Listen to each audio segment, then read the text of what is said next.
Baik, hari ketiga untuk scaffolding ya. Jadi pengetahuan diklat untuk scaffolding untuk persiapan menghadapi uji kompetensi. Oke, hari ini kita hanya akan membahas mengenai standar kompetensi sebagai operator scaffolding dan juga uh, pengawas scaffolding. Jadi kita akan ambil dari KKNI 211 tahun 2008 ya. Ini pertama kita bahas mengenai operator scaffolding.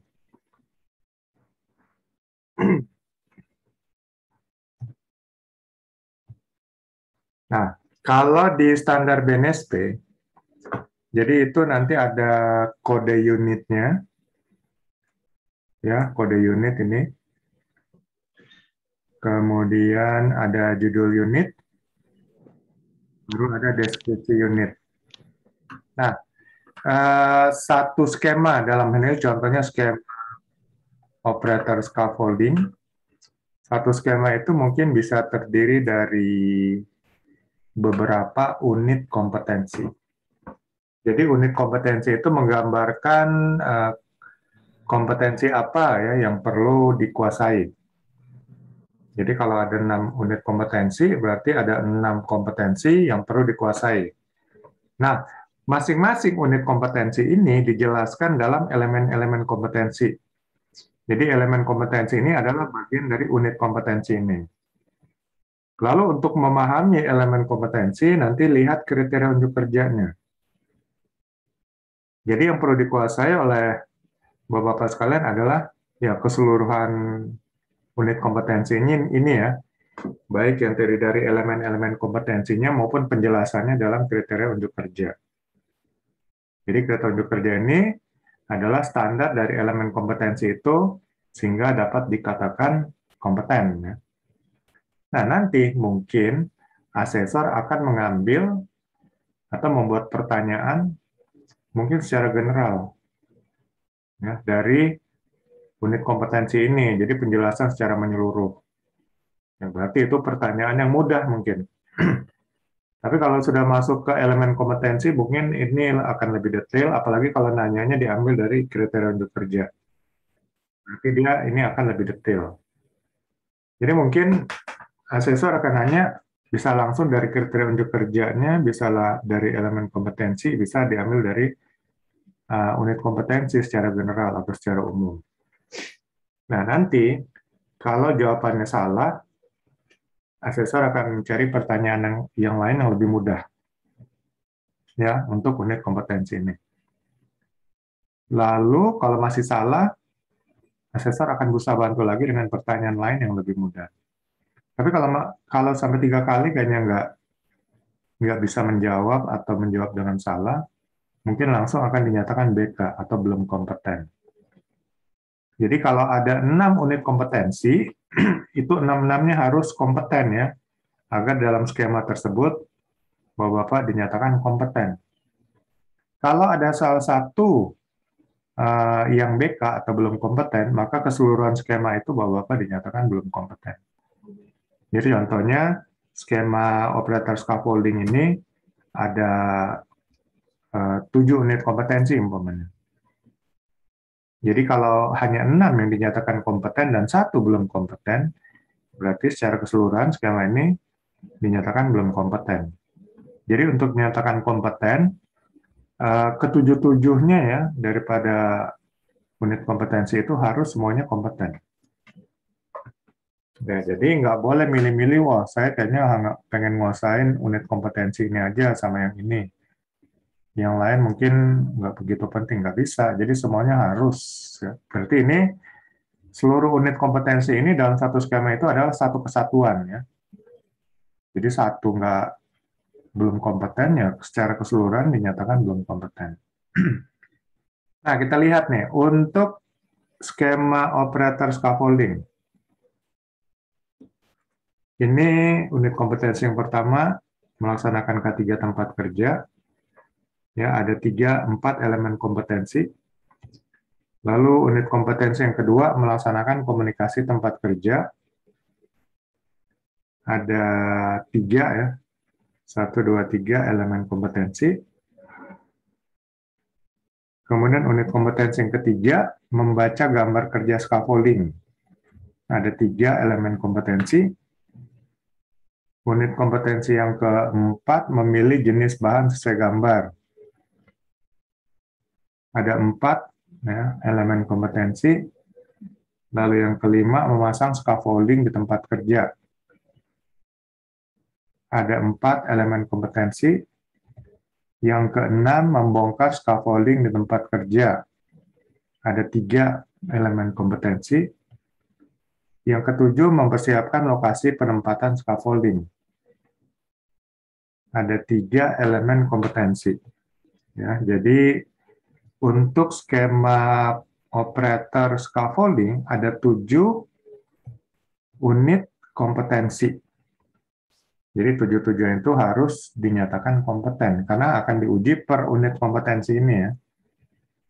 Jadi umpamanya yang pertama melaksanakan K3 tempat kerja. Ini terdiri dari elemen kompetensi mengikuti prosedur K3, mengidentifikasi prosedur kerja, melaksanakan prosedur darurat, dan membuat laporan pelaksanaan K3 di tempat kerja. Mungkin aja pertanyaannya, untuk melaksanakan K3 di tempat kerja, ada 4 hal penting ya yang harus dikuasai ya untuk kompetensi. Untuk bagian dari kompetensi pengawas operator scaffolding. Ya berarti kita jawab 4 hal penting. Pertama prosedur K3, lalu prosedur kerja, kemudian prosedur keadaan darurat, lalu laporan pelaksanaan K3. Mungkin itu ya. Jadi nanti terserah dari asesornya, dia akan membuat pertanyaan seperti apa. Atau mungkin diambil dari sini, ya, dari kriteria unjuk kerja. Ini tanya, bisa jelaskan perbedaan prosedur K3 dan prosedur kerja? Ya, berarti harus jelaskan ya. Prosedur K3 itu tentu cara melaksanakan langkah-langkah pekerjaan agar pekerjaan itu safety ya, atau selamat, aman dan selamat. Sedangkan prosedur kerja adalah langkah-langkah melakukan suatu pekerjaan ya, agar pekerjaan itu bisa efektif, efisien, dan berkualitas. Jadi kita harus lihat ya, dalam melakukan langkah-langkah kerja ada 4 hal yang penting ya, keselamatan kerja, efektivitas, efisiensi, dan kualitas. Keselamatan kerja ya ini yang menjadi yang pertama, makanya ada istilah safety first kan. Jadi utamakan keselamatan kerja. Jadi ini selalu menjadi yang pertama kalau kita dihadapkan dalam satu pilihan, yang mana nih mau didahulukan, mutunya kah, efektivitas, efisiensi, atau keselamatan kerjanya? Ya pasti yang kita dahulukan adalah keselamatan kerjanya. Jadi walaupun proyek ini sudah dari usernya minta segera diselesaikan ya, terpaksa kita abaikan dulu faktor mutu. Ya itu kan faktor mutu. Walaupun kita nanti dianggap jelek oleh klien atau user, tapi kita tetap harus mengutamakan K3, safety first-nya. Ya, kita ada prosedurnya harus dijalankan, nggak bisa di-shortcut, dan seterusnya. Ya, itu berarti artinya safety first atau utamakan keselamatan kerja itu menjadi prioritas yang tertinggi ya. Jika ada pilihan mana yang harus dipilih, apakah kualitas, keselamatan kerja, efektivitas, atau efisiensi. Nah, jadi berarti di sini dalam melaksanakan K3 di tempat kerja, ya ini unit kompetensi yang pertama ya, Bapak-Bapak sekalian harus paham ya prosedur K3-nya. Jadi bagaimana keselamatan kerjanya, nanti mungkin akan dijelaskan prosedur K3 untuk operator scaffolding, untuk pengoperasian atau instalasi scaffolding. apakah itu harus pakai APD ya, nanti APD disebutkan apa aja, kemudian periksa APD apakah layak pakai, lalu mengikuti prosedur SOP yang berlaku, dan kemudian telah melakukan pemeriksaan lingkungan kerjanya ya, sehingga layak untuk dijadikan tempat kerja dan lain sebagainya. Yaitu mungkin dinamakan prosedur kerja, prosedur K3. Lalu kalau prosedur kerja, ya ini mungkin berhubungan dengan efektivitas, kualitas, dan efisiensi. Jadi bagaimana dalam melakukan pekerjaan itu langkah-langkah kerjanya benar-benar efektif, ya, efisien, penghematan sumber daya seperti waktu, tenaga mungkin, dan juga berkualitas. Artinya memenuhi keinginan dan harapan dari pihak-pihak terkait ya, mungkin bisa dilaksanakan dengan cepat, tepat ya, bisa dilaksanakan dengan baik. Nah itu mungkin kualitas atau mutunya. Kemudian harus mengetahui juga prosedur darurat. Jadi kalau terjadi keadaan darurat, biasanya prosedur-prosedur keadaan normal yang ada seperti SOP dan prosedur K3 itu nggak berlaku. Yang berlaku adalah prosedur dalam keadaan darurat. Nah, karena keadaan darurat itu artinya adalah keadaan yang membutuhkan penanganan yang cepat dan tepat. Sehingga kalau terjadi keadaan darurat, itu mungkin yang berlakukan adalah Emergency Response Plan atau ERP. Dan biasanya yang bergerak itu adalah Emergency Response Team. Jadi untuk perusahaan-perusahaan besar yang mungkin ada potensi keadaan darurat seperti kebakaran atau keadaan darurat lainnya ya, itu harus membuat Emergency Response Team, kemudian membuat Emergency Response Plan ya. Jadi kalau terjadi keadaan darurat ini, apa yang harus dilakukan ya? Kadang-kadang dibikin sampai plan A, plan B, ada juga yang sampai plan C. Sehingga yang prioritas adalah plan A umpamanya. Plan A nggak bisa karena mungkin tiba-tiba cari alatnya nggak ada atau suatu hal teknis yang nggak bisa dilakukan, nanti Chief Emergency Response Team atau Ketua Penanggulangan Keadaan Darurat langsung mengumumkan kita plan B. Nah, itu sudah benar-benar dilatih ya, plan A apa, plan B apa, plan C apa, sehingga nggak perlu nanya lagi. Bos, plan B itu apa? Nggak mungkin ya. Karena itu keadaan darurat, nggak bisa koordinasi, nggak bisa diskusi. Itu harus sudah penanganan yang cepat dan tepat dan sudah otomatis ya. Jadi spontan gitu. Berarti sudah dilatih-latih sebelumnya ya, drill ya, latihan. Ya seperti itu keadaan darurat. Dan ini harus dipahami juga ya oleh operator scaffolding sehingga dalam pelaksanaan pekerjaan instalasi maupun pembongkaran scaffolding apa saja keadaan darurat ya. Nanti di data, di list apa aja, lalu kemudian bagaimana pengendaliannya dan bagaimana membuat emergency response plan-nya. Lalu mungkin operator scaffolding itu bisa dijadikan bagian daripada emergency response team atau tim penanggulangan keadaan darurat. Jadi tim penanggulangan keadaan darurat ini nggak hanya menanggulangi saat kejadian itu, tapi juga untuk pemulihan ya. Jadi setelah keadaan terkendali, bagaimana memulihkan mungkin tempat kerja yang berantakan ya, itu harus segera dipulihkan, dirapikan kembali dan seterusnya. Dan kemudian skill membuat laporan pelaksanaan K3 di tempat kerja. Jadi kalau mau lebih detail ya tinggal lihat aja prosedur K3 itu nanti dijelaskan di kriteria unjuk kerja. Walaupun menurut saya nih kriteria unjuk kerjanya agak rancu ya. Karena di sini mengikuti prosedur K3 yang terkait disesuaikan dengan ketentuan yang diberlakukan. Ya. Nah, maksud ketentuan yang diberlakukan, apakah ini peraturan perusahaan atau peraturan perundangan dari pemerintah, ya harusnya spesifik ya. Yang namanya standar itu nggak boleh ada multitafsir. Jadi kalau dibilang ketentuan yang diberlakukan ini kan multitafsir jadinya. Jadi bisa ketentuan perusahaan, pemerintah daerah, pemerintah pusat, dan sebagainya. Kemudian pedoman pelaksanaan pekerjaan dilaksanakan sesuai prosedur, kode, dan standar yang relevan. Berarti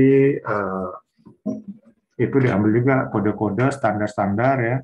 Ini masukin untuk prosedur K3. Lalu prosedur dan kebijakan K3 diikuti dan diimplementasikan. Jadi prosedur dan kebijakan K3. Berarti kebijakan K3 ini yang dibuat oleh top manajemen ya. Dan ini berarti harus dipahami untuk dapat diimplementasikan. Kemudian prosedur kerja. Prosedur kerja tempat kerja diikuti untuk menghindari kemungkinan terjadinya bahaya. Ya, kalau kita lihat bahaya hubungannya dengan prosedur K3. Ya, jadi memang ini agak rancunya. Kemudian lokasi yang mengandung bahaya dilengkapi tanda rambu yang mudah dibaca. Ya, ini berarti prosedur K3 juga. Ya. Lalu penyelesaian masalah dirangkum dan didokumentasikan. Penyelesaian masalah. Ini kan prosedur, ya, langkah kerja. Masalahnya apa? Harusnya sudah diantisipasi dalam prosedur, gitu kan? Kemudian alternatif yang dapat dilakukan diidentifikasi berdasarkan tindakan dan cara yang telah dievaluasi. Berarti kalau bicara evaluasi ini manajemen ya. Ini bukan jadi ya udah intinya pokoknya ada prosedur K3, ada prosedur kerja ya. Ini bicara K3 di tempat kerja.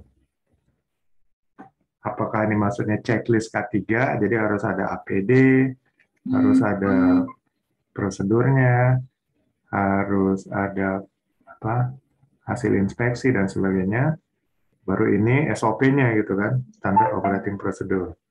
Jadi dalam SOP juga itu ada 4 hal itu ya, mengenai keselamatan kerjanya, mengenai efektivitas kerja, efisiensi kerja, dan juga kualitas kerja.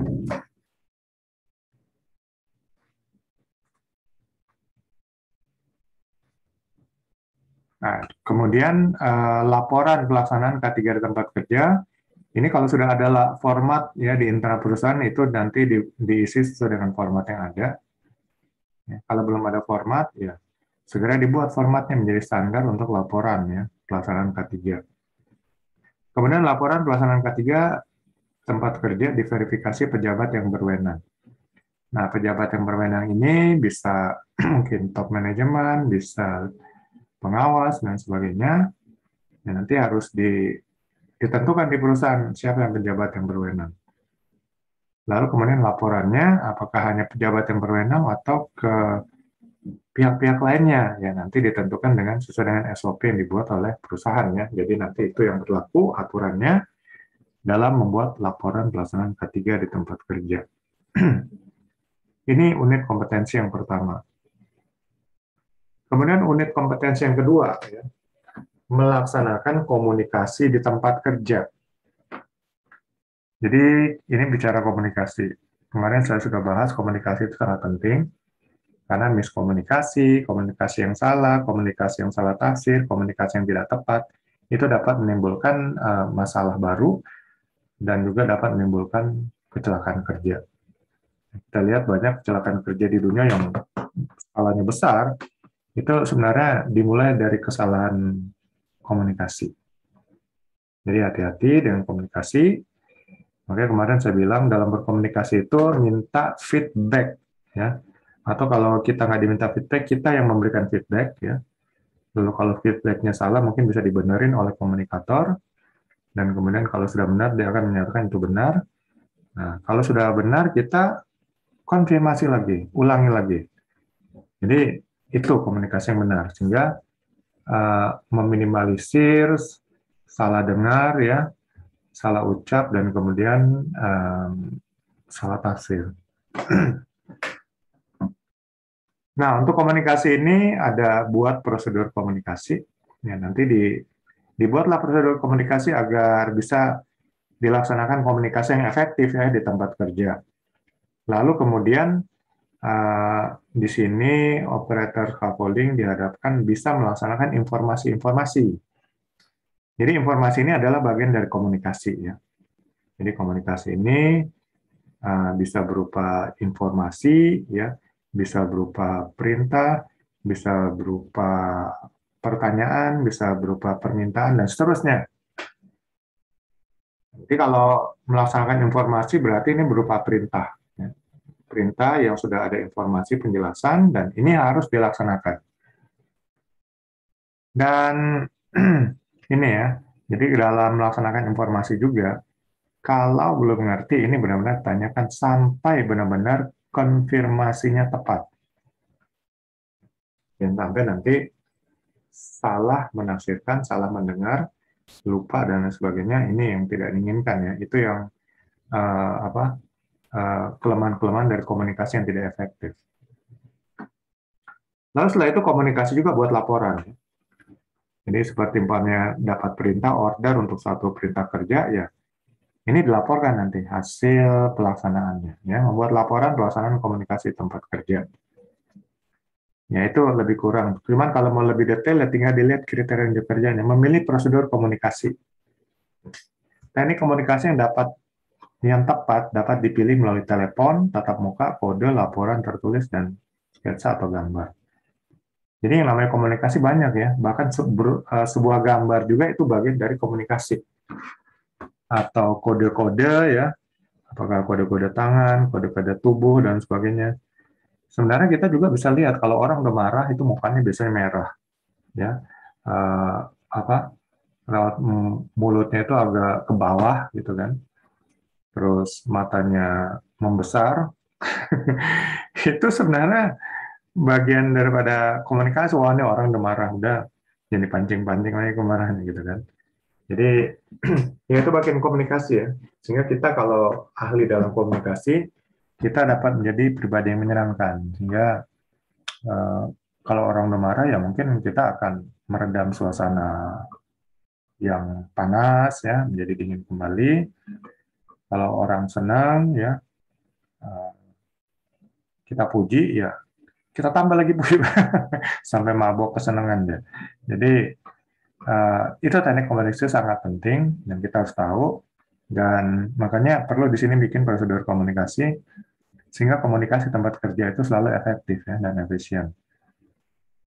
Lalu kemudian bagaimana pelaksanaan informasi yang berasal dari komunikasi ini sehingga tidak salah ya. Jadi itu makanya minta feedback atau kita kasih feedback lalu konfirmasi. Sehingga informasi atau perintah yang diberikan itu benar-benar kita bisa terima dan tafsirkan dengan benar juga. Baru buat laporan ya, sehingga hasil dari pelaksanaan informasi ini akan dilaporkan. Kalau ada formatnya ya tinggal langsung dibuat dalam format yang sudah ada standar perusahaan. Kalau belum ada ya diharapkan bisa dibuat formatnya ya. Kalau belum ada juga dan diharuskan untuk membuat laporan ya buat laporan apa adanya. Laporan pelaksanaan K3. Ini sebenarnya salah nih komunikasi. Ya. Laporan pelaksanaan komunikasi tempat kerja diverifikasi berdasarkan benar. K3 kan udah di sini tadi. Sekarang komunikasi, salah ketik berarti. Oke, ini unit kompetensi yang kedua. Kemudian unit kompetensi yang ketiga, membaca gambar kerja scaffolding. Ya, jadi kompetensi yang ketiga harus dimiliki oleh seorang operator scaffolding, ya, bisa membaca gambar kerja scaffolding. Jadi di sini ada 3 elemen kompetensi. Pertama, identifikasi gambar kerja. Kedua, identifikasi bahan scaffolding. Yang ketiga, membuat daftar bahan scaffolding. Jadi ini maksudnya adalah dari gambar kerja kita bisa lihat bahan apa yang dipakai. Ya, apakah jenis scaffoldingnya apa, nanti dari gambar kerja mungkin akan bisa terlihat ya. Lalu kemudian setelah itu tugas skill daripada operator scaffolding adalah itu di list nanti daftar bahan scaffolding yang didapat dari gambar kerja.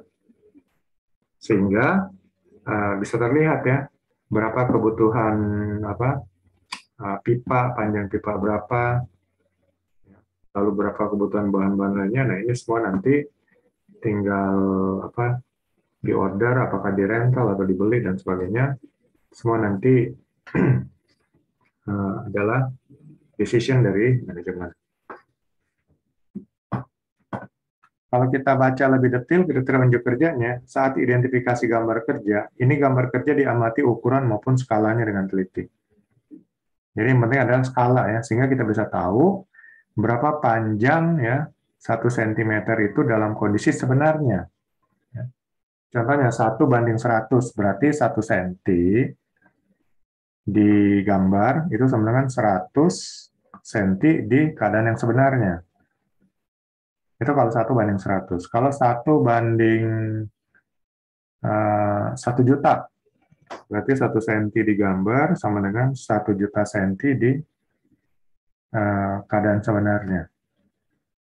Itu ya, jadi ini juga harus bisa dilihat ya skalanya, karena itu menentukan kita akan mengukur berapa panjang daripada pipa yang akan dipakai nanti. Kemudian tanda-tanda gambar diidentifikasi dengan benar ya. Jadi kalau belum tahu kode gambar, ya mendingan bertanya, ini maksudnya apa ini? Kok gambarnya aneh gitu. Kemudian mengidentifikasi bahan scaffolding ya. Jadi nanti dari gambar kita sudah bisa lihat apa saja bahan scaffolding yang digunakan ya. Jenis-jenisnya, lalu kemudian kita tinggal buat list atau daftar dari bahan scaffolding tersebut. Nah, kemudian daftar kebutuhan bahan scaffolding diverifikasi. Ini benar nggak? Jadi nanya lagi ke pengawas atau manajemen dari gambar yang saya baca bahwa apakah kebutuhannya sekian gitu. Nanti dikonfirmasi ya oleh pengawas atau oleh manajemen. Lalu unit kompetensi yang keempat, memilih jenis bahan sesuai gambar. Jadi nanti untuk jenis bahannya juga nanti mungkin akan dijelaskan di gambarnya ya. Di sini ada 4 elemen kompetensi.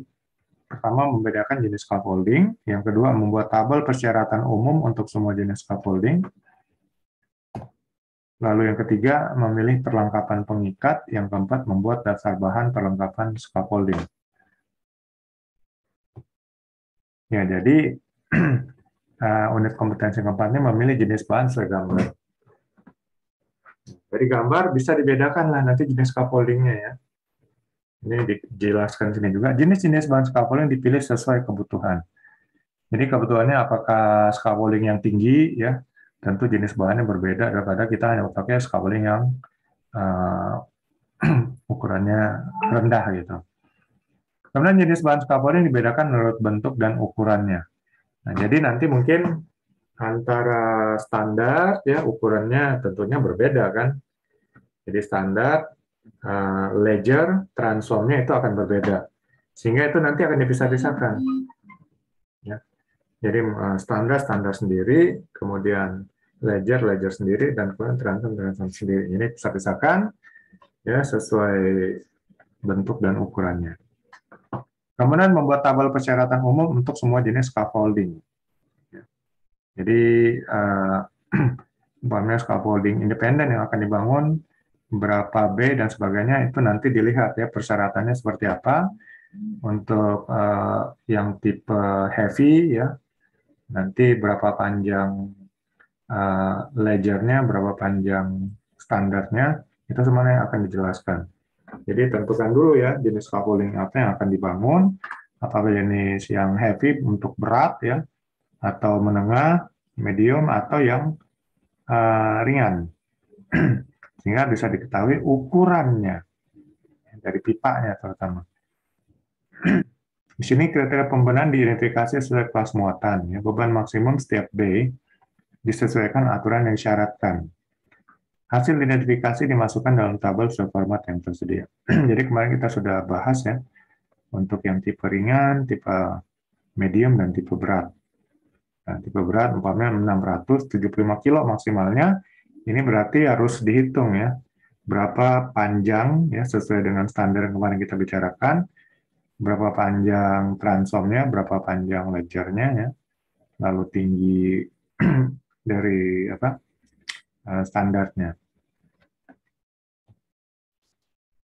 Kemudian memilih perlengkapan pengikat. Jadi mungkin memerlukan perlengkapan. Jadi tiap sambungan tentu memiliki perlengkapan pengikat ya. Jadi ini nanti dilihat sesuai dengan jenis scaffoldingnya. Karena berbeda-beda. Nanti kita lihat videonya ya. Jadi udah banyak teknologi jenis-jenis daripada perlengkapan pengikat. Dan kemudian membuat daftar bahan dan perlengkapan scaffolding. Jadi setelah kita amati dan pelajari gambar scaffolding, maka kita bisa membuat list bahan dan perlengkapan scaffolding yang dengan lengkap. Ya. Jadi apa jenisnya, jumlahnya berapa, ukurannya apa, dan seterusnya. Sehingga dengan list yang lengkap ini mungkin sudah bisa melakukan persiapan gitu. Kemudian unit kompetensi yang kelima, memasang scaffolding di tempat kerja. Jadi ini kayaknya kompetensi yang utama dari operator scaffolding, yaitu memasang scaffolding di tempat kerja. Di sini ada 4 elemen kompetensi. Yang pertama, survei dulu lokasi kerja ya. Yang kedua, melengkapi bahan, peralatan kerja, dan perlengkapan pengaman scaffolding. Lalu yang ketiga, memasang scaffolding. Yang keempat, buat laporan. Jadi, survei dulu lokasi, ya, kondisi kontur dan struktur tanahnya seperti apa, difoto, dan kemudian nanti kasih rekomendasi, apakah harus pasang papan, ya, sebagai alasnya lagi, atau kalau memang didapati struktur tanahnya keras atau mungkin dari semen, ya itu mungkin nggak perlu lagi pasang papan atau plang. Ya. Itu langsung dengan sol plate-nya itu bisa sudah cukup kokoh. Jadi dari hasil survei ini bisa didapatkan data-data untuk ya menetapkan secara final bahan-bahan scaffolding yang diperlukan apa. Kemudian melengkapi bahan peralatan kerja dan perlengkapan pengaman scaffolding.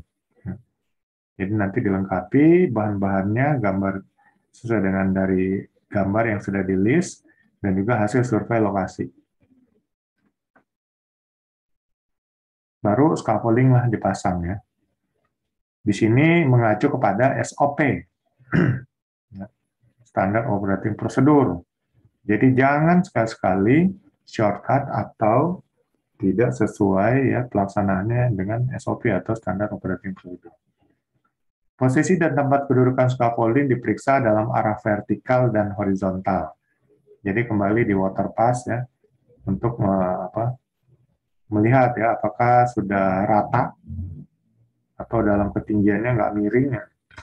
Karena jangan sampai nanti udah makin tinggi begitu dicek ternyata nggak leveling ya harus bongkar lagi semuanya.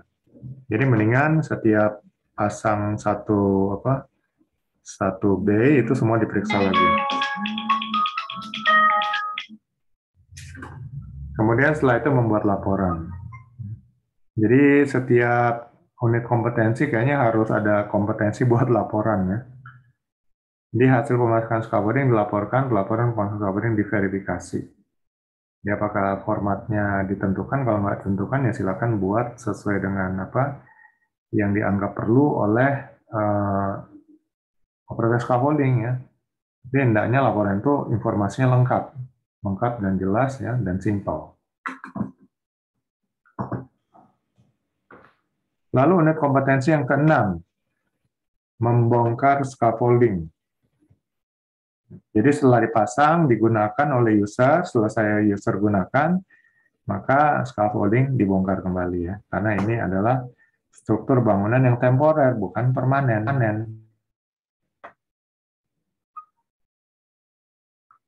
Oke. Di sini ada 3 elemen kompetensi. Yang pertama, melaksanakan langkah kerja pembongkaran. Yang kedua, mengidentifikasi perlengkapan pengaman scaffolding. Yang ketiga, pelaporan hasil pembongkaran scaffolding. Jadi, buat planning ya untuk langkah-langkah kerja dan juga SOP ya. Jadi pembongkaran juga harus sediakan SOP sehingga acuannya dalam melakukan pembongkaran scaffolding adalah standar operating procedure. Lalu bahan-bahan scaffolding itu disimpan ya tempat yang sudah ditentukan sesuai dengan jenis dan ukurannya. Kemudian mengidentifikasi perlengkapan pengaman scaffolding. Di sini penjelasannya peralatan pengaman yang sudah dilepas dari rangkaian scaffolding dicatat kembali dan disesuaikan dengan rencana pemakaian berikutnya. Jadi dicatat, jangan sampai ada yang hilang, nggak terdeteksi gitu.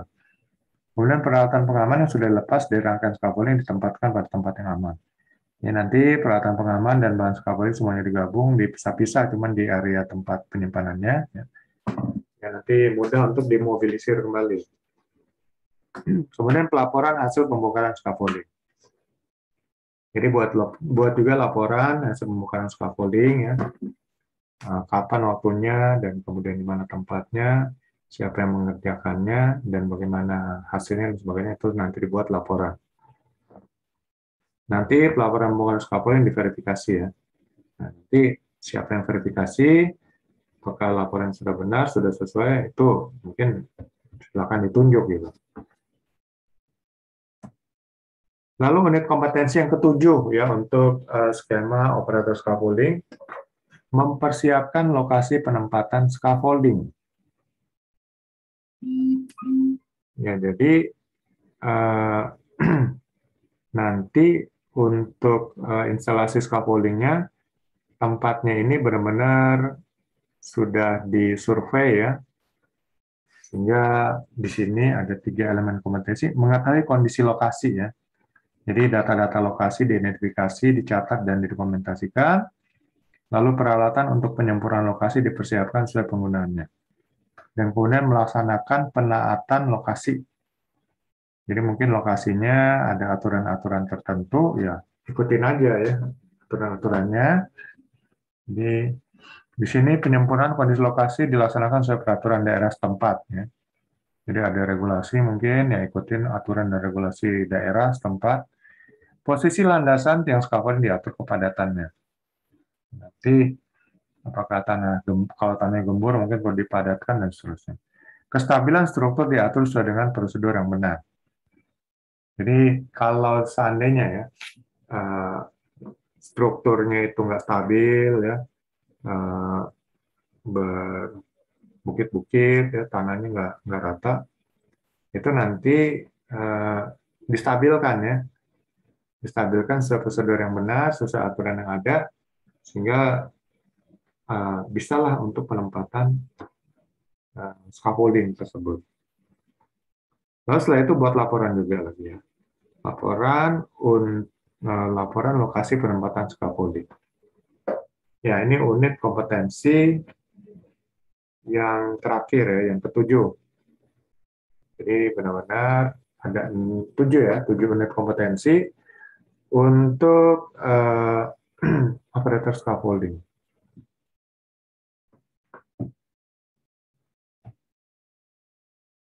Ya, ini kira-kira seperti ini gambar sederhananya ya, ukuran-ukurannya.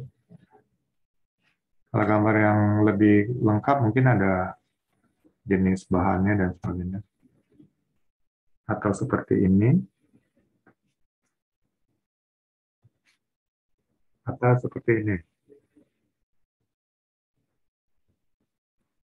Ini pengikatnya ya, klamnya. Ini kan di sini kita bisa lihat, oh ini loh jenis klamnya yang dipakai, ya ini jenis apa, jenis pipanya dan sebagainya. Jadi terlihat dari gambar ya.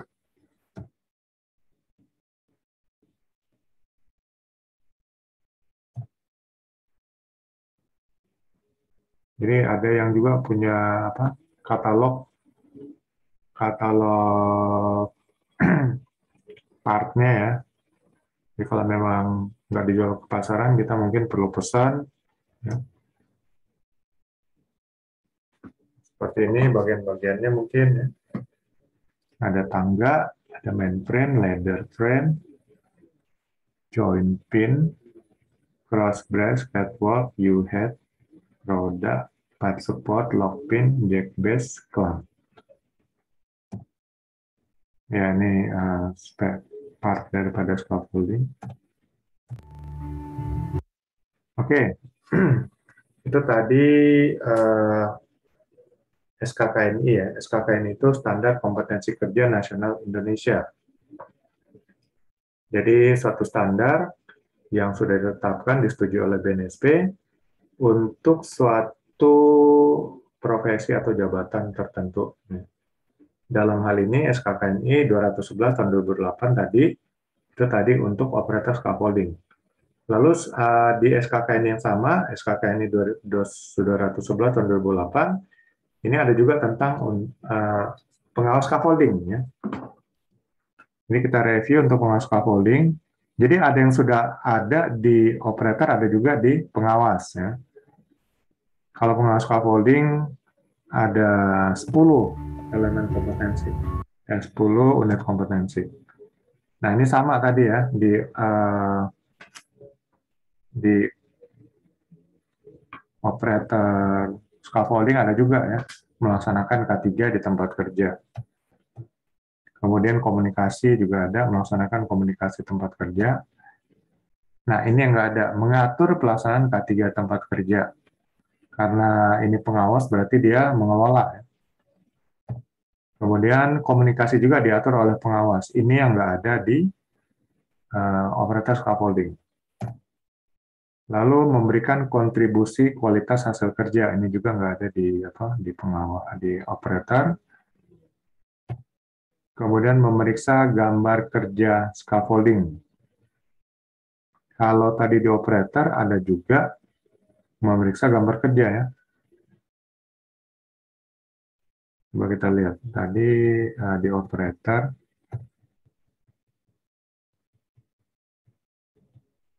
membaca. Kalau pengawas memeriksa ya.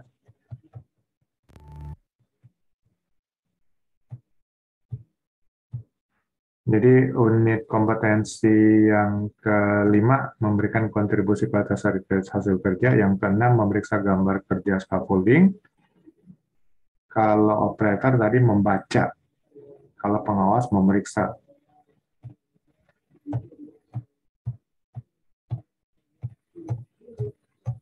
Lalu yang ketujuh mengidentifikasi desain scaffolding. Jadi untuk pengawas dia juga memeriksa desainnya ya, desain scaffoldingnya selain gambarnya. Lalu yang kedelapan, identifikasi jadwal pelaksanaan scaffolding. Nah, jadi pengawas juga menentukan jadwal untuk pelaksanaan instalasi scaffolding. Lalu yang kesembilan, memeriksa rangkaian pemasangan scaffolding ya. Jadi melakukan inspeksi, memeriksa rangkaian pemasangan scaffolding.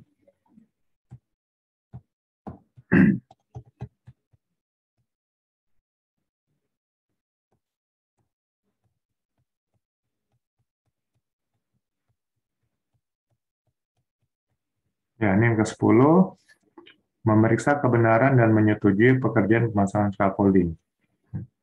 Jadi ini menyetujui, meng-approve ya. Jadi nanti mungkin yang meng-approve selain pengawas ada juga mungkin dari user, dari pihak manajemen dan sebagainya. Ya ini ada 10 unit kompetensi untuk pengawas ya.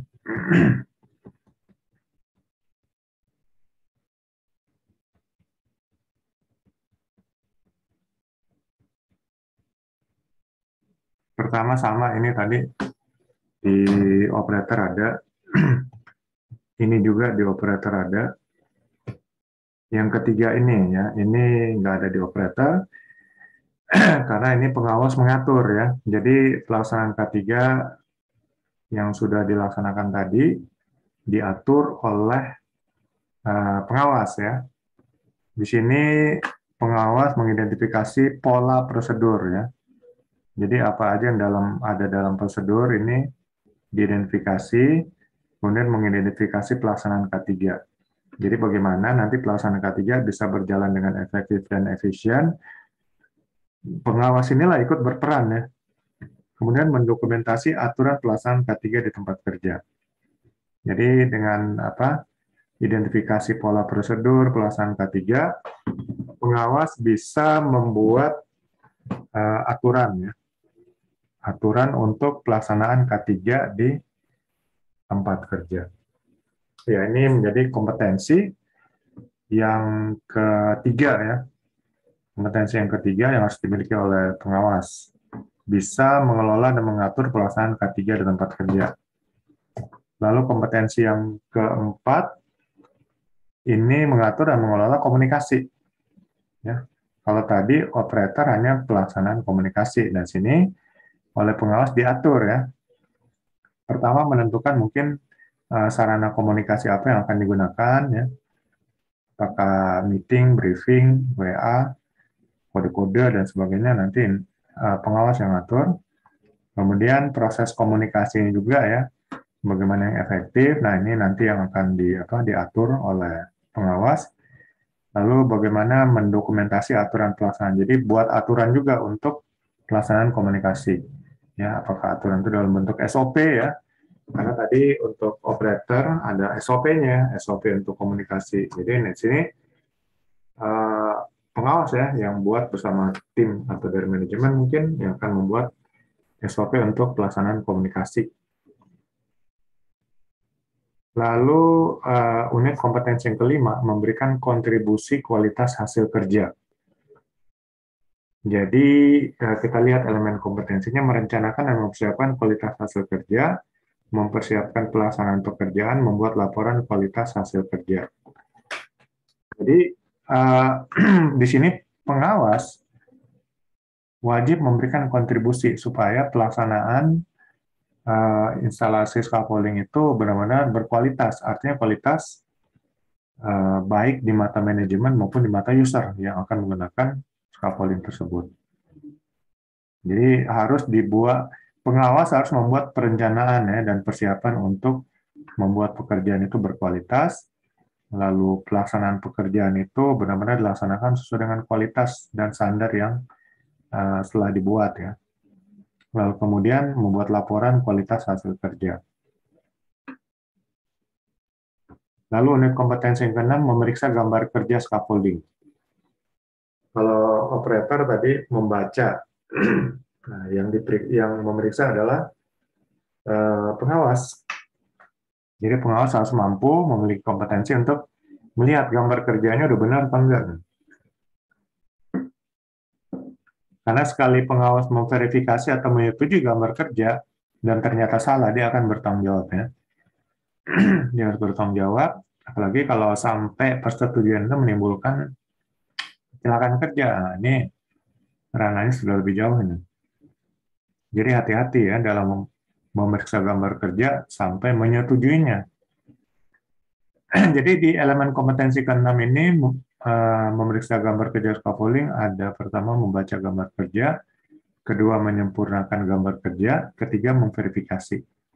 Jadi nanti diperiksa oleh pengawas, kalau ternyata ada kurang-kurangan kesalahan ya itu diminta oleh bagian engineering untuk diperbaiki ya. Kemudian baru terakhir kalau sudah benar, dia akan memberikan persetujuannya ya, diverifikasi dan kemudian setujui.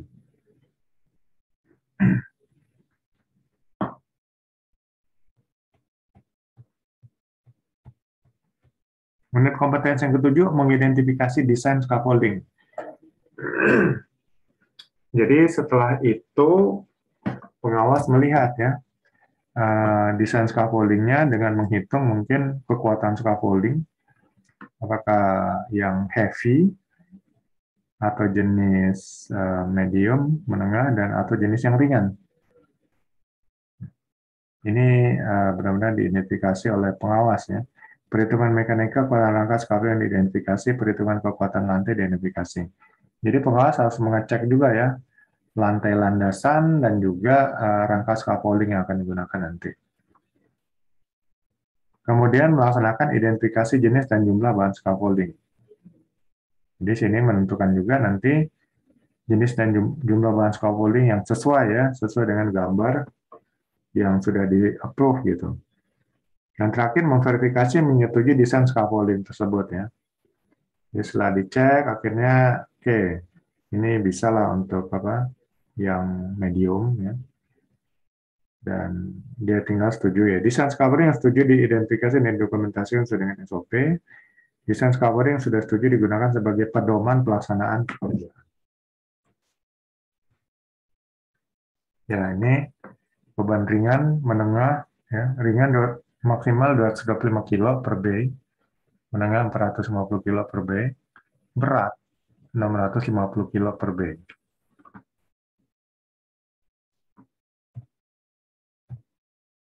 Lalu unit kompetensi yang ke-8 ya. Mengidentifikasi jadwal pelaksanaan scaffolding. Di sini pengawas melihat ya, identifikasi waktu persiapannya, identifikasi waktu pemasangan, dan kemudian memverifikasi apakah menyetujui atau enggak. Jadi nanti dari time schedule-nya sudah bisa dilihat, oke, ini akan diselesaikan dalam berapa hari, dan pengawas ya menentukan apakah dia setuju atau enggak.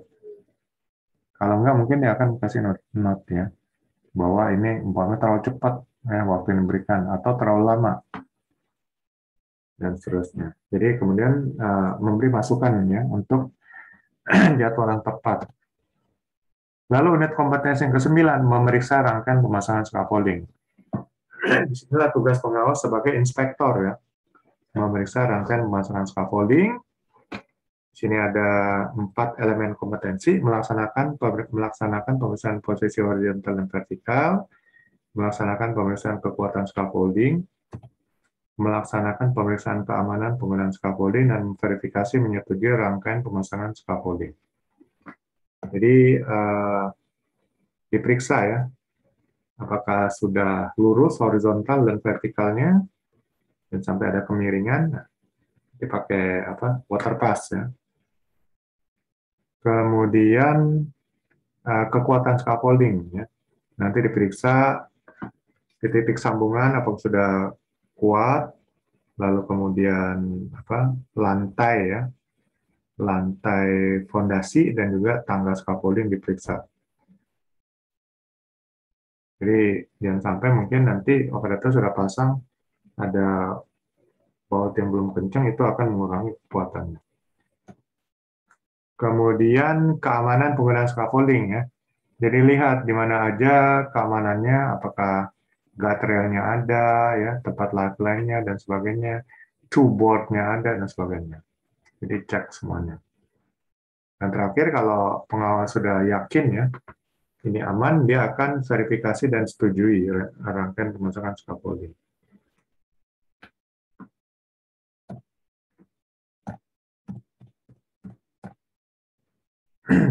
Jadi kalau memang belum diperiksa atau belum disetujui ya mungkin tandanya merah gitu ya. Kalau sudah disetujui hijau. Kalau ada masalah dikasih tanda kuning. Jadi untuk sementara di hold dulu pengerjaan.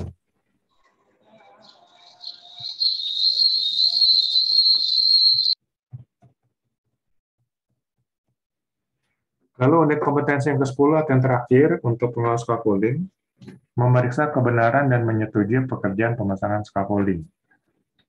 Jadi ini cek terakhir ya, dia akan menyetujui. Ini hati-hati, yang namanya menyetujui itu berarti ada tanggung jawabnya. Di sini ada 4 elemen kompetensi, yang 3-4 kayaknya yang di sini tadi. Mencari musuhan ya di sini.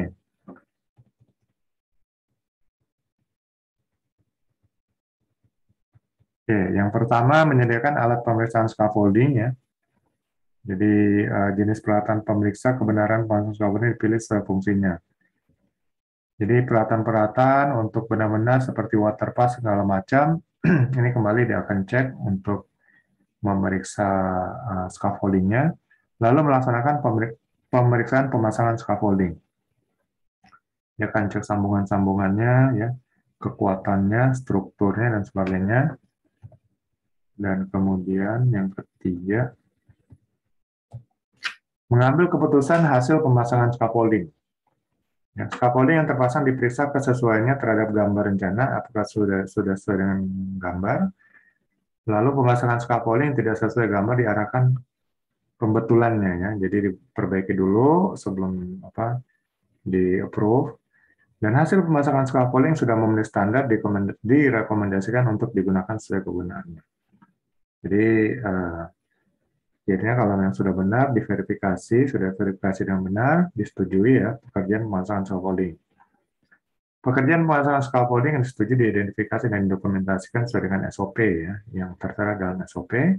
Lalu pekerjaan pemasangan scaffolding sudah setuju digunakan sebagai pedoman pelaksanaan pekerjaan. Jadi nanti pengawas memeriksa semuanya dulu. Kalau sudah oke, dia akan setujuin, dan barulah pelaksanaan pekerjaan dilakukan. Nah, gitu ya. Dia akan periksa gambar, dia akan periksa strukturnya, dilihat dari rencana untuk scaffolding dan seterusnya, sampai akhirnya dia memutuskan, oke, dia setuju.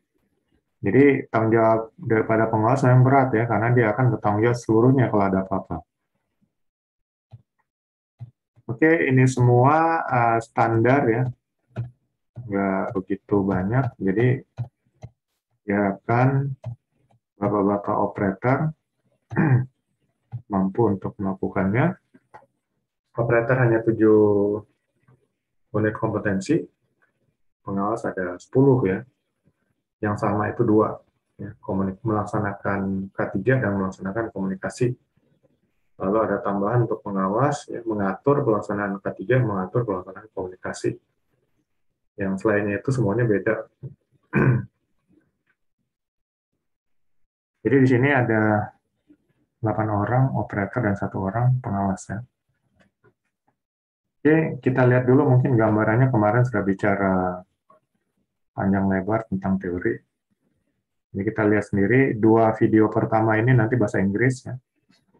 Video selanjutnya dalam bahasa Indonesia. Silakan disimak.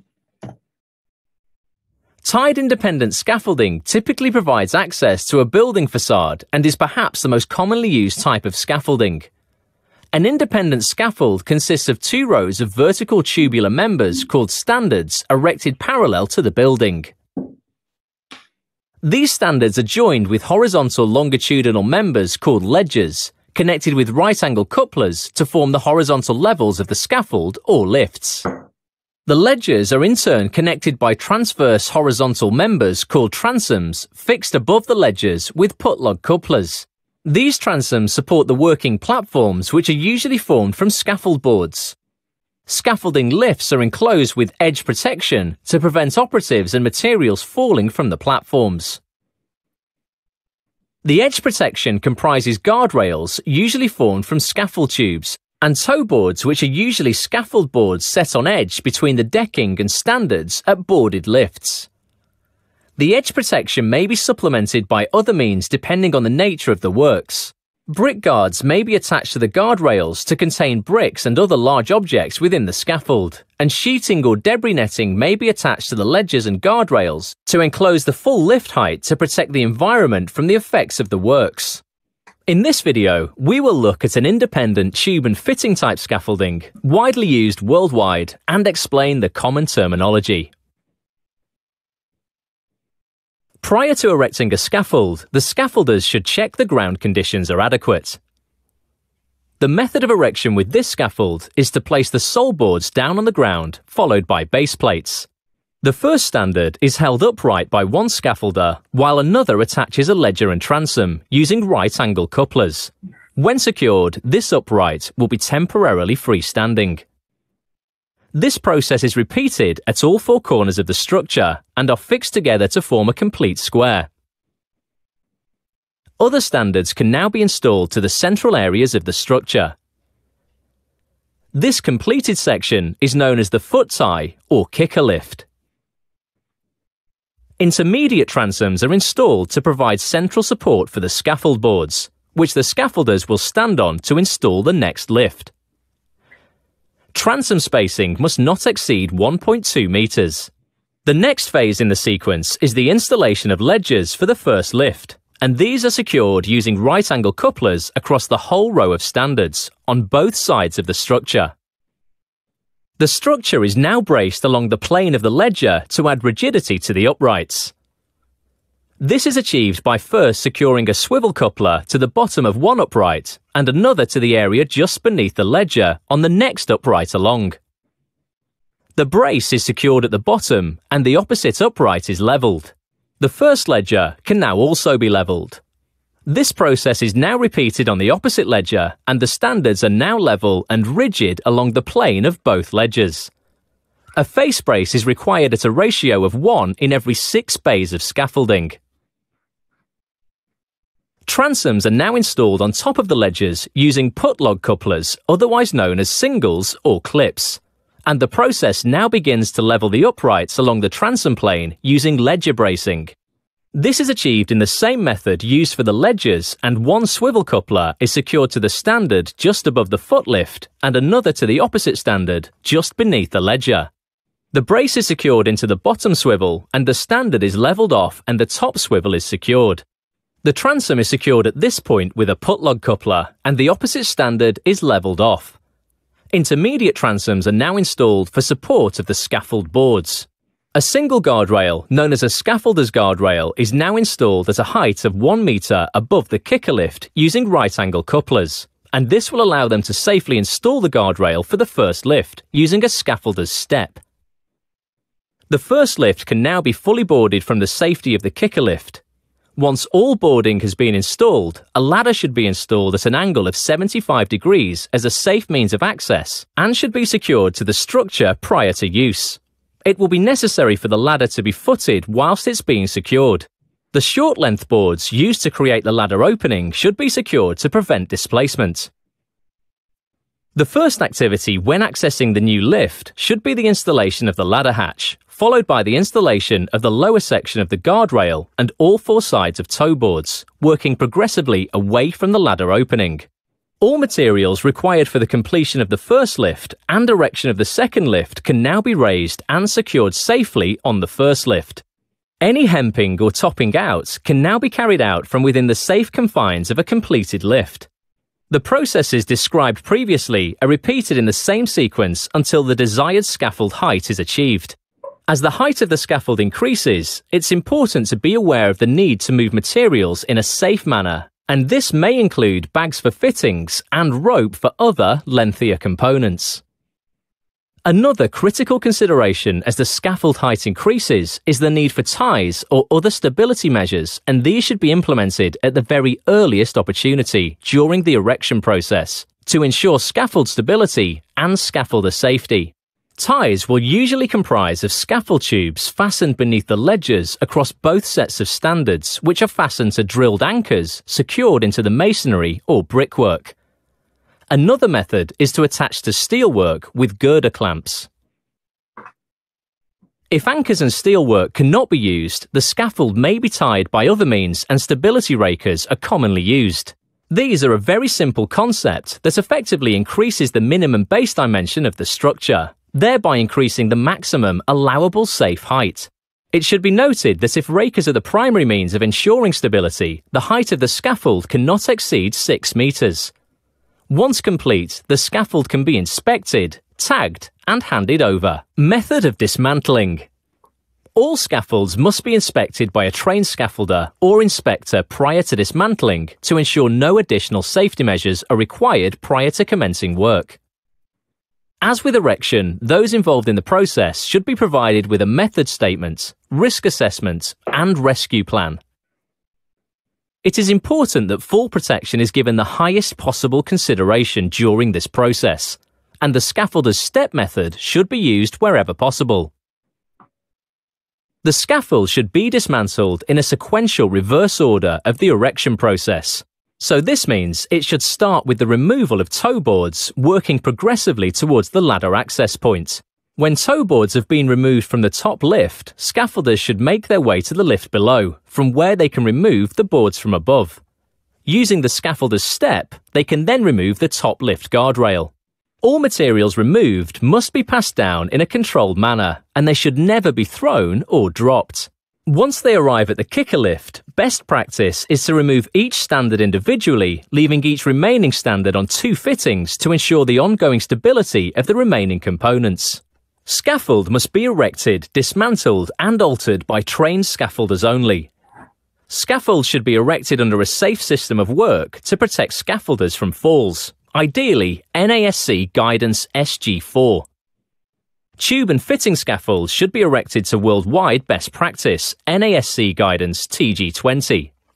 Access and egress on scaffolding should be in line with NASC Guidance SG25. Scaffolding must be inspected by trained personnel only. Modular system scaffolds must be erected in line with their manufacturer's instructions. Lightweight mobile access towers should be erected to PASMA guidelines. Please refer to NASC and scissors guidelines for current best practices in scaffolding. Simian offer all types of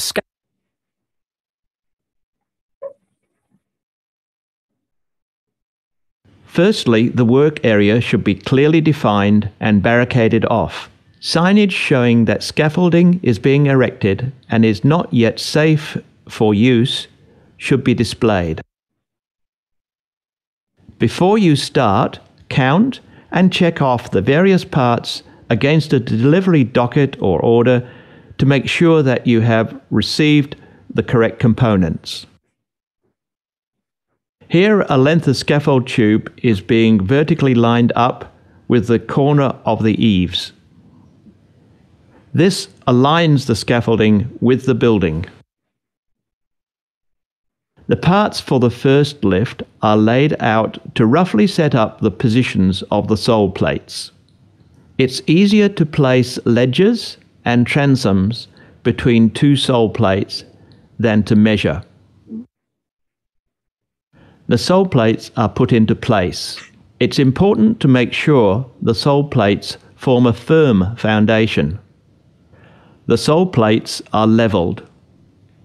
This often means that the ground underneath them needs to be excavated.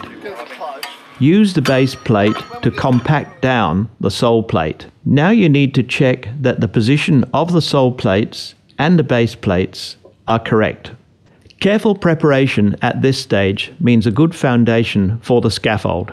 You can see how the layout of the base lift is starting to take shape. The base plates should be adjusted to compensate for uneven ground. When making adjustments to the base plates, ensure you have scope for adjustment later. Now the first bay can be erected. Try to start at the highest point. Insert the base plates into the standards. Do this on both sides. Working as a team, the standards are lifted and the transom is inserted into the lowest V connectors. Notice on the right how the standard has been rotated so the highest V connectors go along the faces of the scaffold. The standards at the other end of the bay are then held in place and the ledges are attached.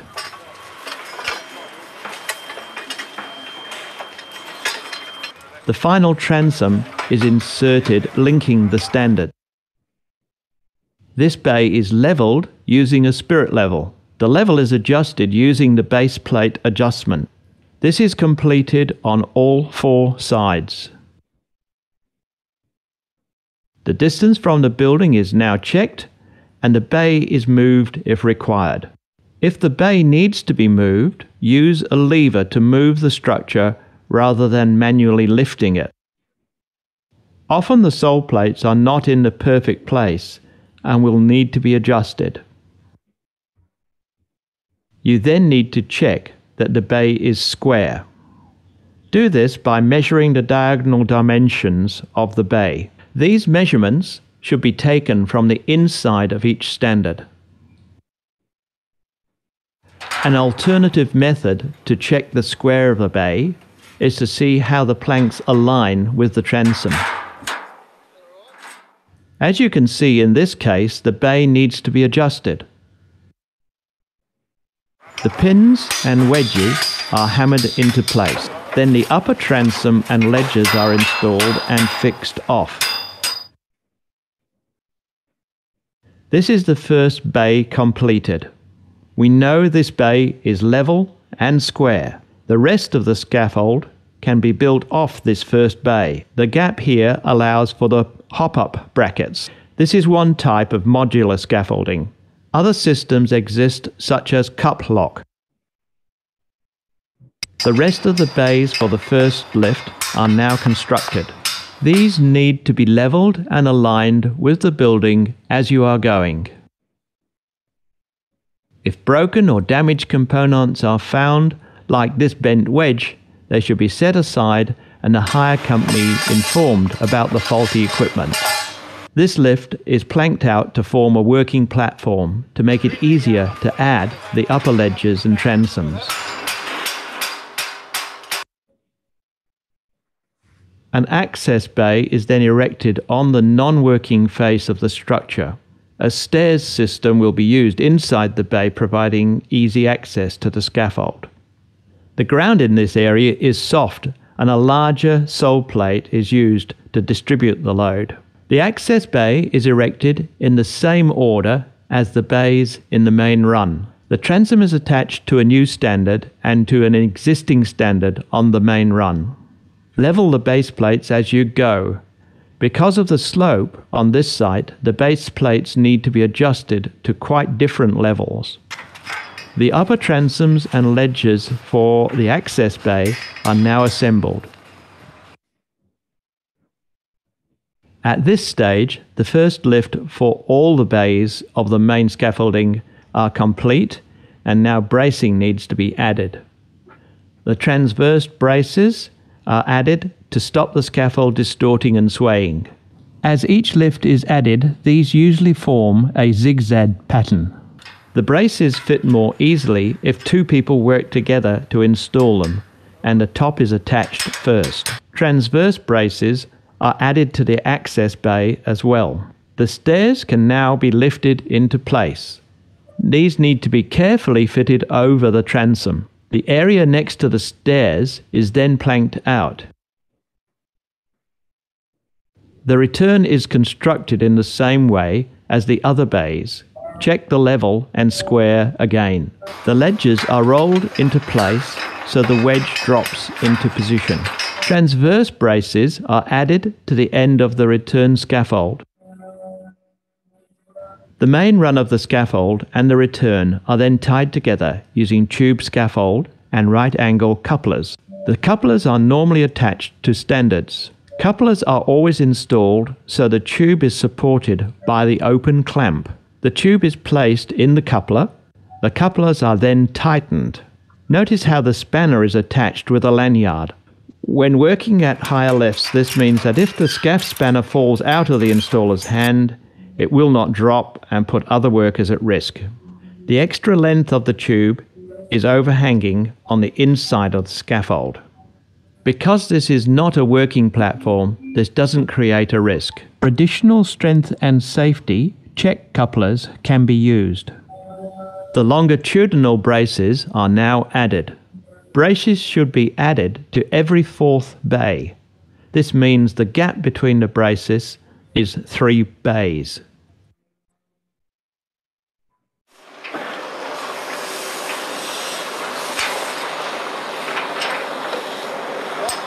The planks from the base working platform can now be transferred to the next lift to form the temporary working platform.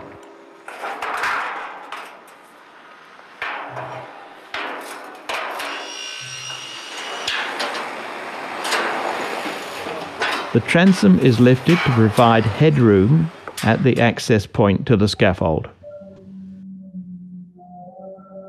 The standards for the next level are now installed. Notice that when lifting, the scaffolder has a straight back. The standards are passed up the right way so that they fit over the existing standard. Transoms and ledges are put in place and act as temporary guardrails. Now all the transoms and ledges for the next lift are added, which will be the working platform. Components should not be stored on the working platform.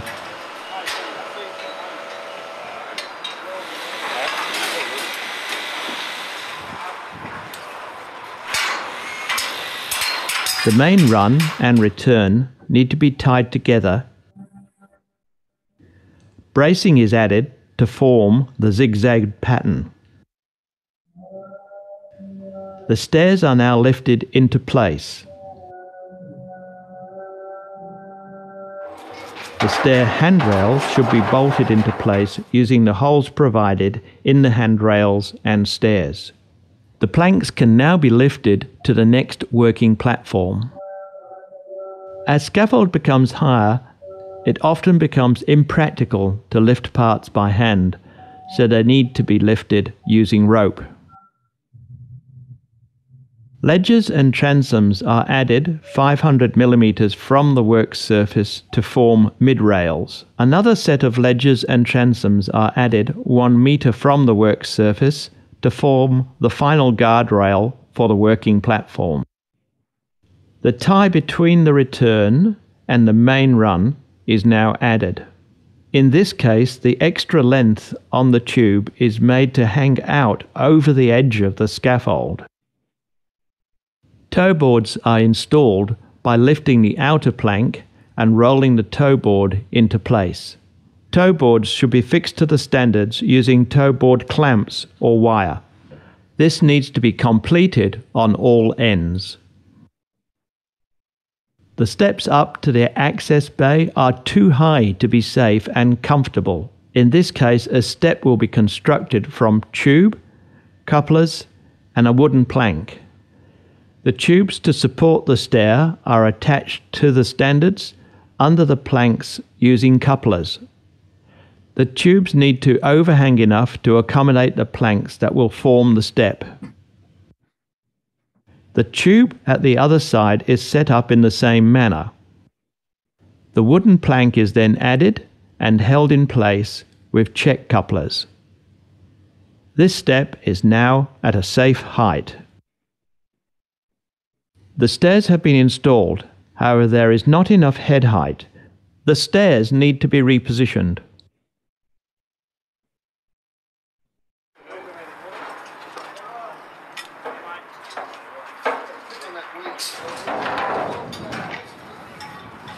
Now the problem has been solved.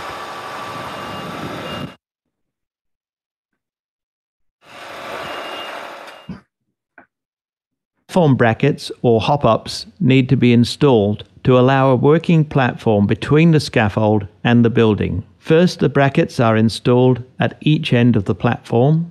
The tie bar is then installed between the brackets. The planks are added to form the platform. The platform is now safe, and the guardrails and mid-rails can be removed. The scaffold is then checked. As a result of this checking, the need for a handrail to be installed at the top of the stairs became apparent. The final scaffold.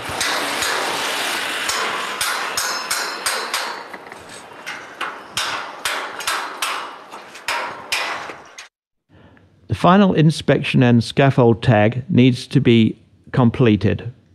It's good practice for another licensed scaffolder who is not involved in the installation process to complete this inspection. If everything is okay, the final parts of the tag are completed.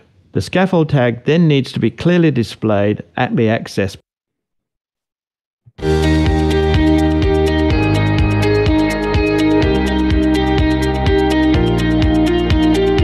When we first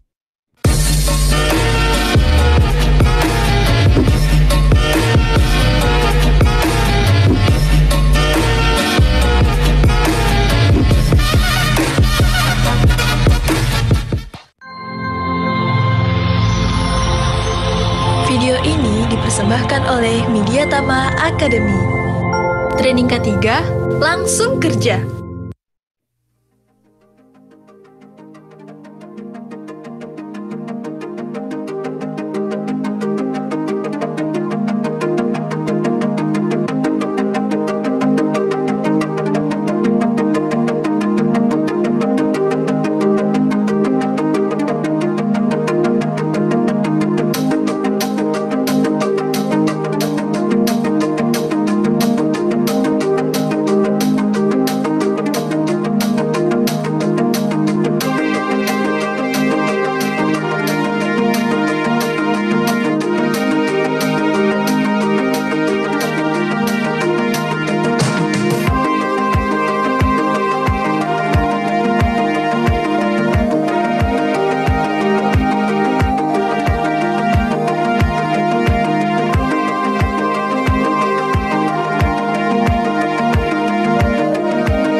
Video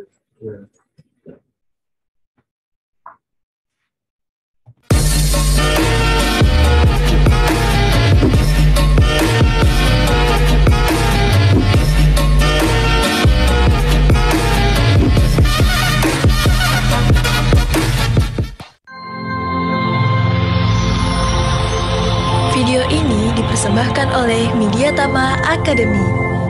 Training ketiga, langsung kerja.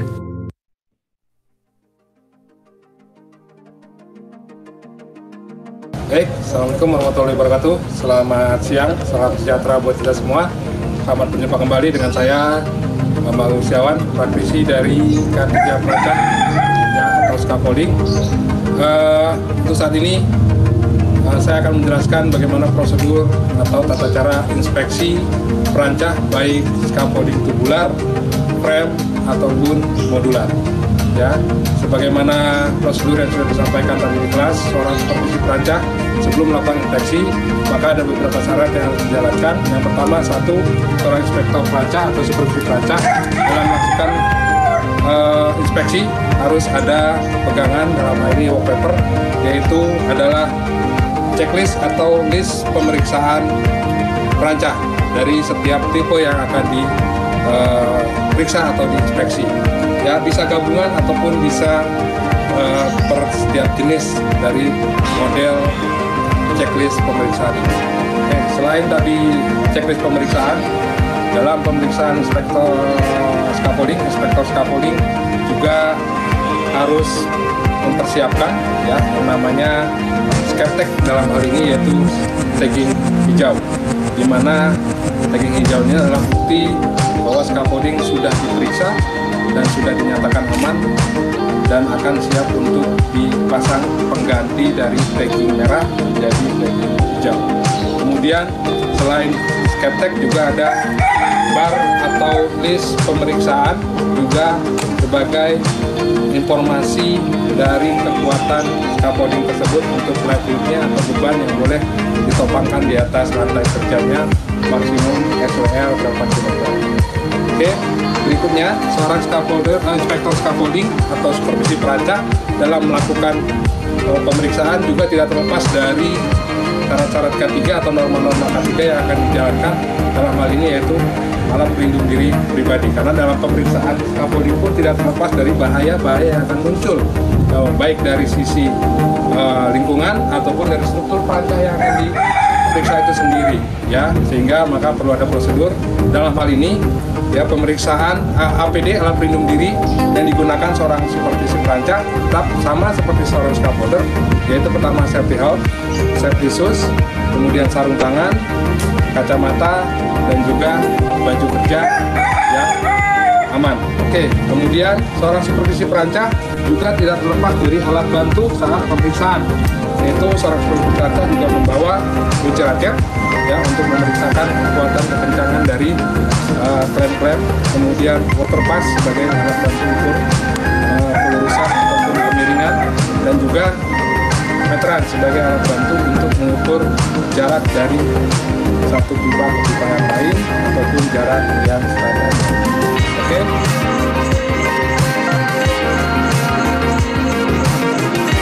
Baik, dalam hal ini yang pertama kita akan memeriksa sebuah struktur scaffolding yang sudah dikerjakan oleh tadi scaffolder ya, dan sudah melapor kepada kita sebagai inspektor ataupun sebagai supervisi perancah ya, untuk melakukan pemeriksaan sebelum digunakan.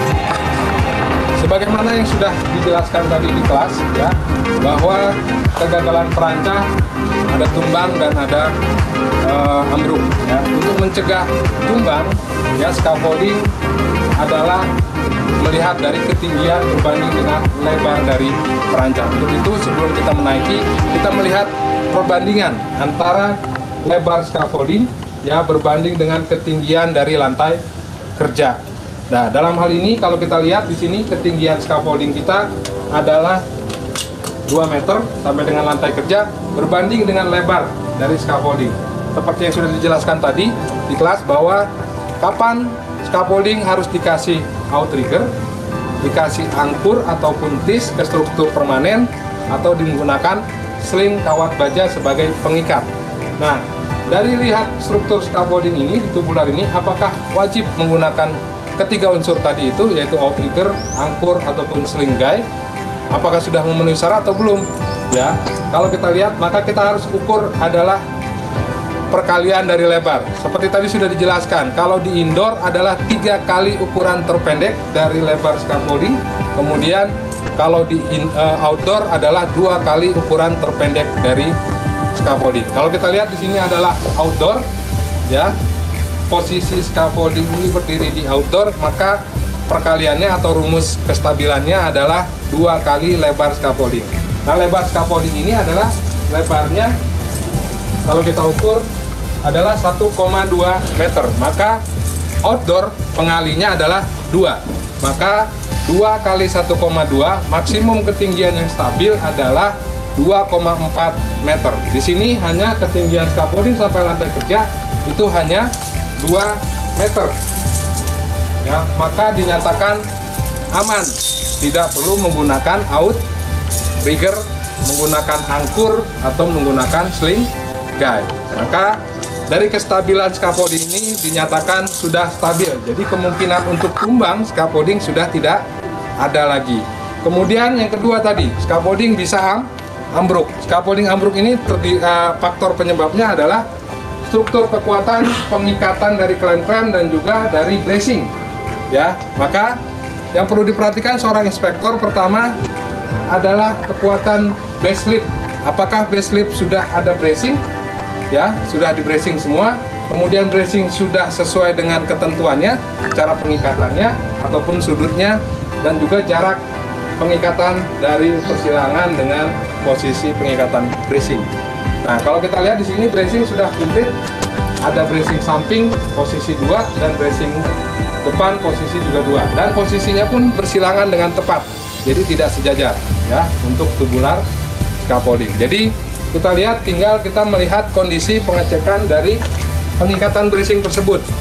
Ya, misalnya kita lihat ambil satu, ini sudah kuat, dan kita bisa tidak harus seluruhnya kita mengecek klemnya. Kita ambil sampel random, misalnya semua klem yang ada di base slip ada 20, maka bisa kita ambil 10%-nya maksimum. Apabila dari 20 klem terdapat 2 klem yang kendur, maka kita hentikan pemeriksaan agar supaya scaffolder kembali mengencangkan klem-klem yang di base slip dan seterusnya. Karena apa?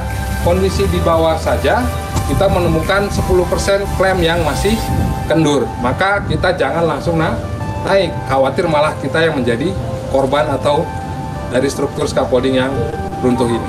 Baik, langkah berikutnya seorang inspektor sebelum lebih lanjut menginspeksi, maka kita perhatikan adalah base slip atau landasan dari scaffolding, di mana scaffolding berdiri itu harus kita analisa kekuatan apakah dia biasa ambles atau tidak karena beban baik dead load ataupun live load nanti. Di mana ya setiap standar teknisnya, setiap standar wajib menggunakan base plate. Kalau kita lihat di sini ada jumlah 4 standar, maka base plate di setiap standar terpasang.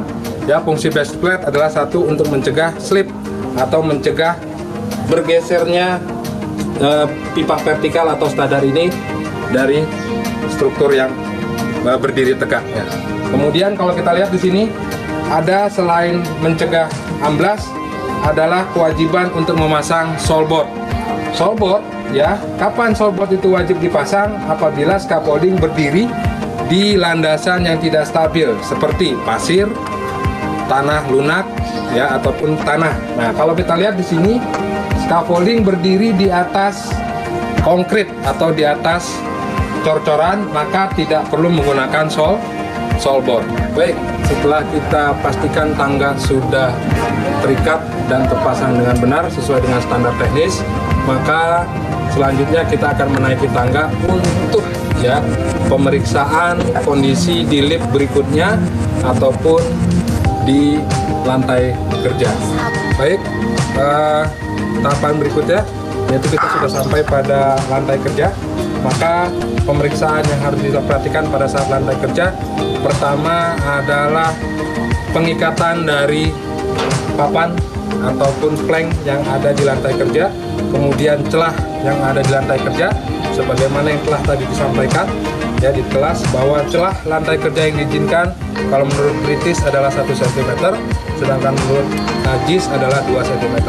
Kalau kita perhatikan di sini celah lantai kerja aman, ya sudah rapat dan tidak kurang dari tidak lebih daripada 1 cm, sehingga saya pikir ini aman, benda pun sudah tidak jatuh. Kenapa tadi celah adalah disyaratkan tadi adalah agar supaya benda-benda tidak terjatuh. Kemudian yang kedua adalah apa?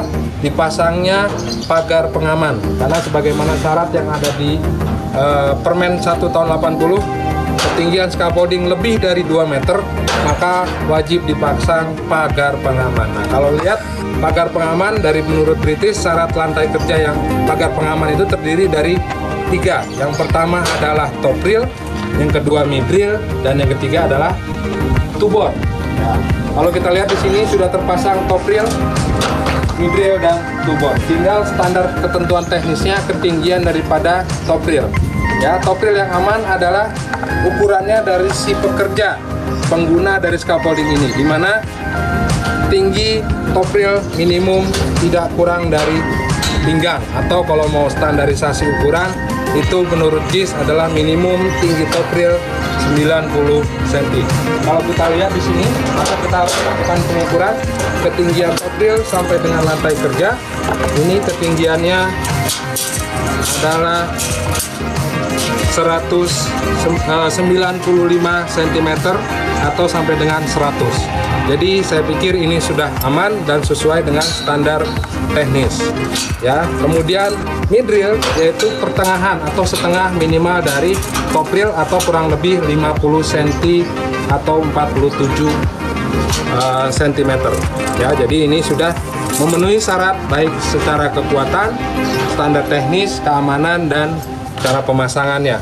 Nah, handrail juga sama pemasangannya, yaitu di dalam standar, ya, dan baik dia posisi di depan sejajar dengan ledger ataupun posisi di samping sejajar dengan transom.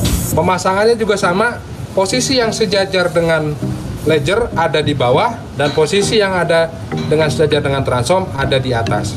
Oke, mungkin seperti itu. Kemudian sudah posisi handrail, maka kita perhatikan dari landasannya, yaitu lantai kerja. Di mana lantai kerja inilah kunci dari keamanan dan kekuatan seorang yang bekerja nanti di scaffolding. Di mana apabila ada pergeseran, ada pergerakan dari papan kerja, maka harus diikat ulang atau dikembalikan, ditambah pengikatannya. Ya, kemudian two-board. Two-board sendiri, ya kita lihat di sini sudah mengelilingi seluruh lantai kerja. Karena fungsi two-board satu untuk apa? Benda tidak terjatuh atau kaki pekerja tidak terprosok. Ya, tidak bisa terprosok. Itu fungsi dari two-board. Kalau kita lihat di sini, secara kekuatan ini kuat, namun ada pengikatan-pengikatannya masih kendur dan juga belum terpasangnya pancen di sini sebagai kuat. Nah, ini bisa terjadi accident bagi seorang pekerja nanti. Karena apa? Belum terpasang pancen. Ya, kalau di sisi sebelah ini sudah terpasang pancen seperti ini, maka akan terjadi kekuatan yang walaupun kuat, benda tidak terjatuh. Baik, ya. Untuk lebih lanjutnya kita perhatikan dari sisi pagar pengaman ini atau handrail, ya baik top rail ataupun mid rail. Di sini ada satu celah, ya, di mana ada potensi pekerja nanti terjatuh. Ya, ada potensi kerja terjatuh, maka ini tidak aman, maka perlu dipasang palang, ya, untuk sebagai pintu atau biasa disebut dengan portal, ya, jadi bisa dibuka tutup, bisa menggunakan pipa 1 meter, ya, menggunakan pipa 1 meter di sini dengan menggunakan swivel clamp atau clamp mutar, ya, agar bisa dibuka, periksa kondisinya. Maka kita kembali lagi pemeriksaan kepada pengikatan baik pengikatan clamp kita cek, ya, sesuai dengan ketentuan yang sudah ditentukan mengenai kekuatan, ya, masih ada yang kendur atau tidak. Nah, seperti ini kita masih menemukan clamp yang masih kendur, ya, bisa kita kencangkan atau kita catat bahwa kita menemukan ada beberapa clamp yang masih kendur, berarti tadi masih terlewat. Kemudian pengikatan dari kawat seperti ini atau pancen maka kita menjadi catatan-catatan ya bahwa masih ada beberapa part atau bagian yang perlu dilengkapi kembali seorang scaffolder. Kita bisa langsung cek kembali juga pengikatan-pengikatannya ya, apakah masih kencang atau kendur. Ya, inilah fungsi kita membawa kunci ratchet dan juga water pass ya, selain mengencangkan dan juga untuk mengukur tegak lurusan dari struktur-struktur yang ada di lantai kerja. Baik, lantai kerja ya, selain tadi rapat dan juga memiliki pagar pengaman, syarat lantai kerja yang lain adalah kuat ya, dimana kekuatan itu tergantung dari ketebalan papan. Kalau menggunakan papan kayu ya, kemudian jenis klasifikasi kayu kelas 1, kelas 2 ataupun kelas 3 sebagaimana menurut konsensus kayu SNI Indonesia tahun 2002 ya, itu klasifikasi kayu kelas 1, kelas 2 dan kelas 3. Nah, apabila menggunakan papan plank seperti ini atau metal plank seperti ini, maka kita ikuti regulasi British ya, di mana penggunaan papan metal plank seperti ini kekuatannya bergantung kepada jarak bentangan penopang ya, atau disebut dengan padlock, dari padlock ke padlock atau dari transom ke transom ya. Kalau kita lihat di sini, apakah sudah aman dengan bentangan jarak sekian atau perlu ditambah padlock ya. Nah, untuk itu kita harus ukur berapa jarak bentangan dari padlock ke padlock, kita harus ukur ya. Di sini kita menemukan jarak bentangannya adalah 160 cm atau 1,6. Sedangkan jarak aman menurut British ya 2428 disebutkan jarak bentangan metal plank atau timbel dari metal timbel adalah yaitu maksimum 1 meter setiap bentangannya. Berarti ini sudah melebihi dari 1 meter, maka perlu ditambah yang namanya padlock penahan atau gelagar penahan di tengah ya, sebagai pengaman agar supaya papan ini tidak patah. Inilah yang disebut dengan padlock tambahan atau padlock penguat. Oke, setelah kita inspeksi secara visual dan juga teknik random atau pengecekan random sampel gitu ya, dari beberapa klem, dari visual check, dari visualisasi, dari pengetesan kita coba uji, kita coba tekan ya secara visual, maka kita lihat di sini banyak temuan-temuan. Nah, dari temuan-temuan itulah kita membuat catatan atau kita catat ulang terlebih dahulu apa temuan-temuan yang sangat membahayakan baik mayor ataupun minor ya.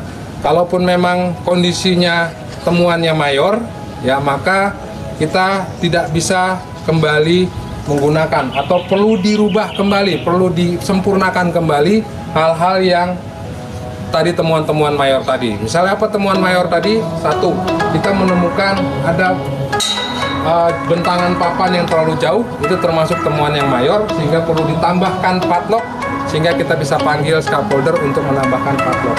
Kemudian apalagi pengikatan tubuh yang belum sempurna, belum kencang ya, masih bergeser ya, itu perlu dikuatkan lagi.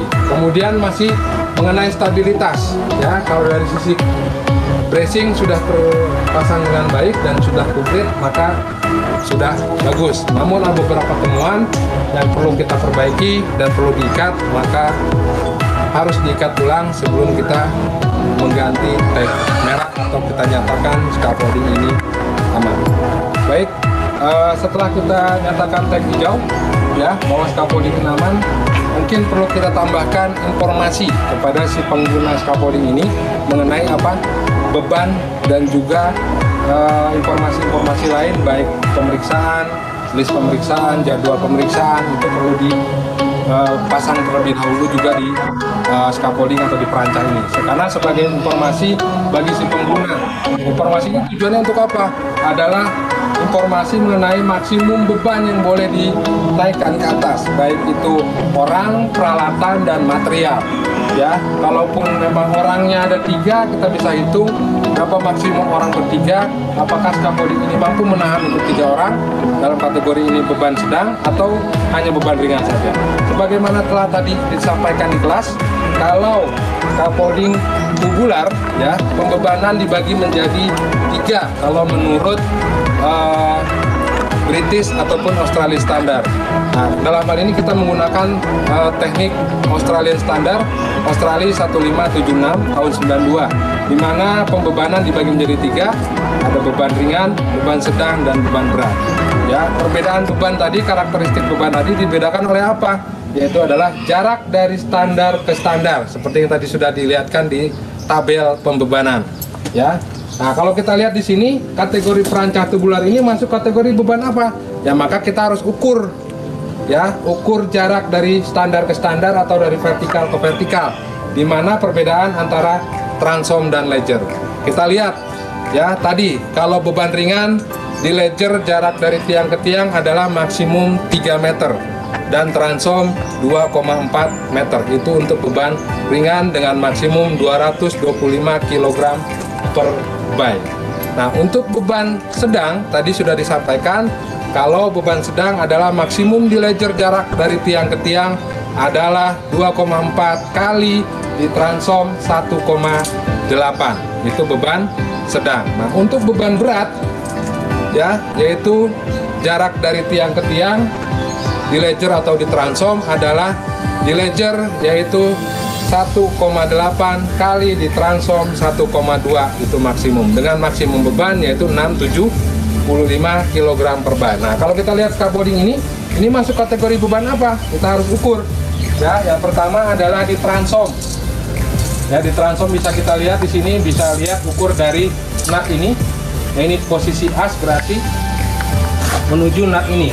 Nah, ini adalah 120 cm atau 1,2 meter.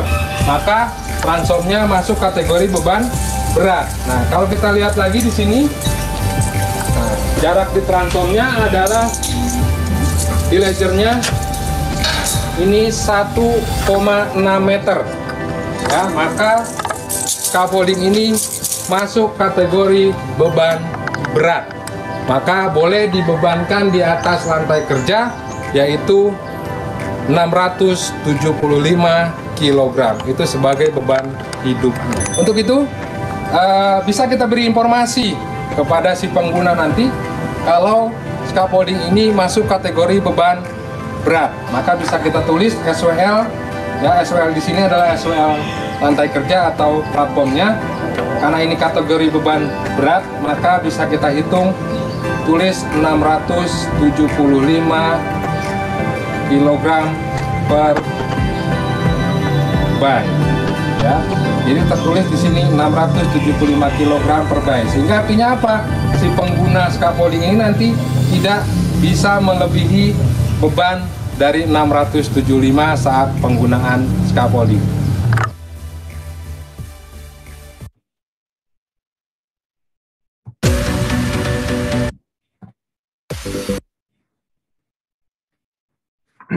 Oke, jadi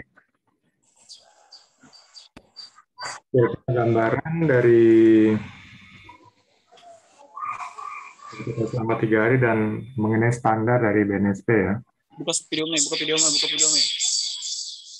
Saya mau foto dulu nih, karena nanti untuk laporan ke BNSP juga. Bisa videonya dibuka ya.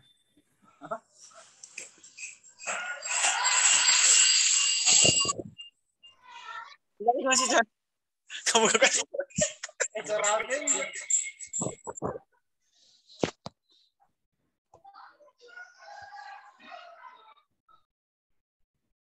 Ya, Pak Surahman,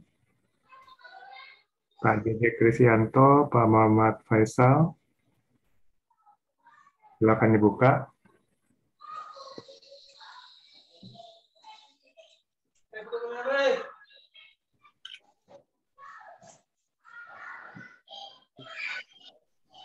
Oke, ada pertanyaan terkait operator scaffolding dan juga pengawas scaffolding.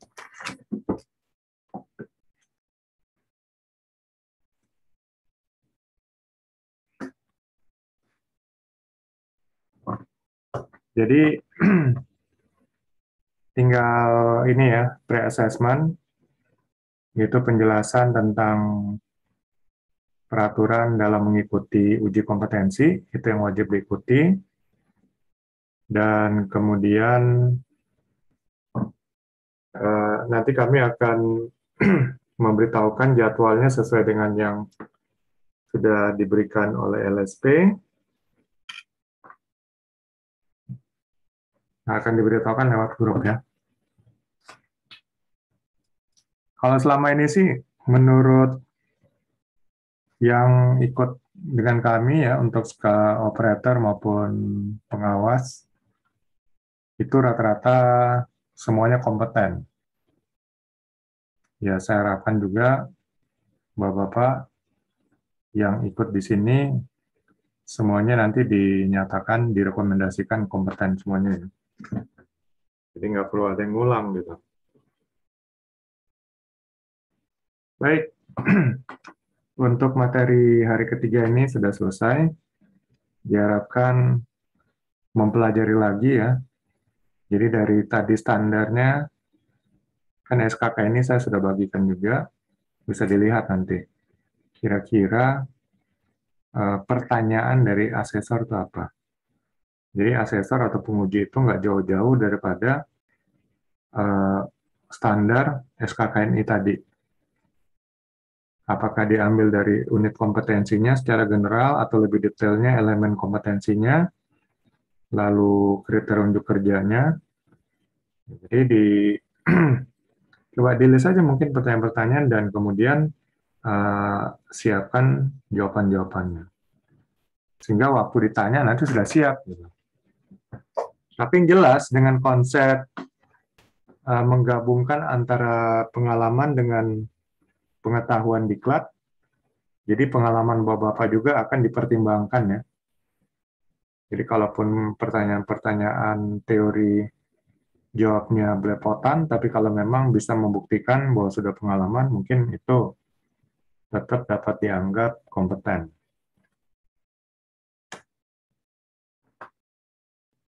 Oke, sampai sini ada yang ingin tanyakan?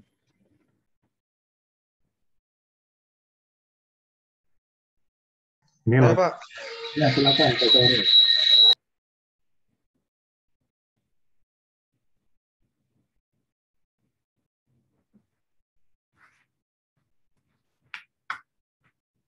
Ya, silakan.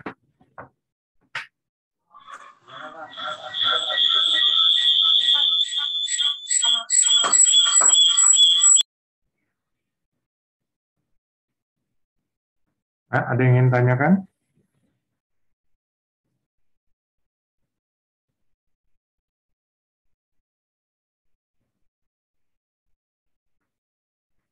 Jadi materi saya sudah share kemarin, terus video hari ini nanti saya share lagi di grup. Dan juga saya sudah share juga yang kemarin-kemarin. Ini tinggal dipelajari lagi. Sehingga siap ya. Jadi intinya menyiapkan diri. Kalau sesuai rencana sih mungkin Senin depan uji kompetensinya. Ya nanti jadwalnya per jam itu listnya dikasih dari LSP-nya. Jadi Bapak tinggal lihat namanya tercantum di jam berapa gitu.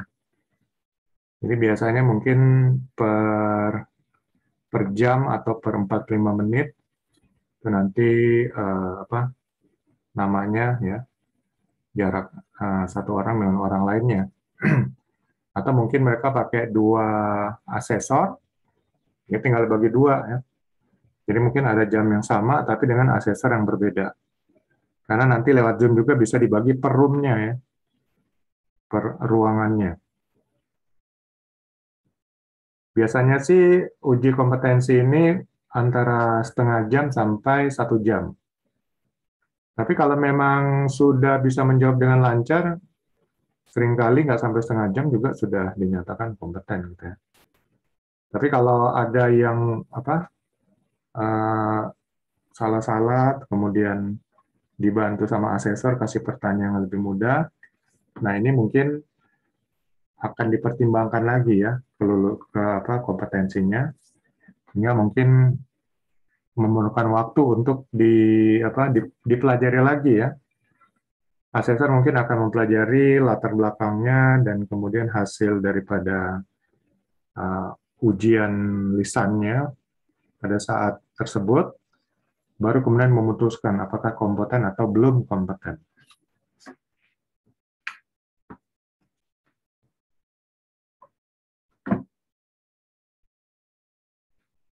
Oke, itu aja. Kalau nggak ada pertanyaan, mungkin kita akhiri pertemuan kita pada sore hari ini.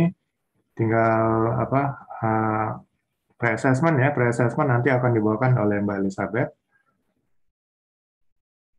Kalau ada hal yang perlu diperbincangkan, mungkin kita bisa diskusi di grup WA Group.